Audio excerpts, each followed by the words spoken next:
Stars are amazing. They can be as small as our Earth and as big as our Sun.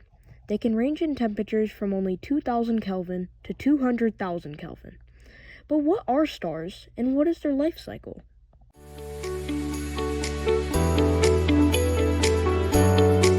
I will now explain the life cycle of a star. This is Fred the Third, but we'll call him Fred. Fred began his life inside a stellar nebula. A stellar nebula is a cloud of interstellar gas of mostly hydrogen, helium, and dust. Due to gravitational force, the material in the nebula begins to crush together and collapse. This collapse causes the central region to heat up and become more dense, forming a protostar.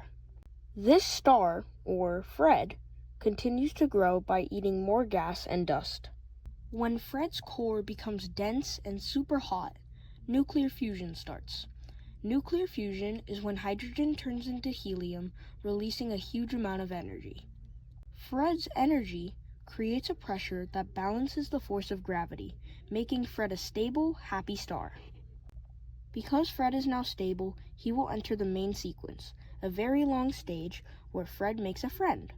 Fred's friend's name is Cornelius Anderdingus Dinglenut the 51st and Sirius B. After Fred's core has no more hydrogen, Fred's outer layers start expanding, turning him into a supergiant.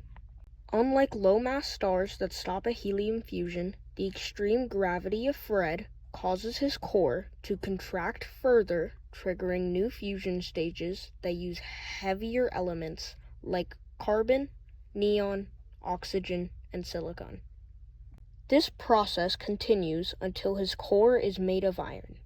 Because fusing iron consumes energy, it cannot be used as fuel.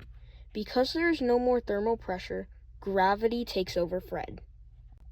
The collapse of Fred's iron core collapses in an instant and creates a huge shock wave. That makes Fred's outer layer blast into space in a violent explosion known as a supernova. This phase decides whether Fred becomes a neutron star or a black hole.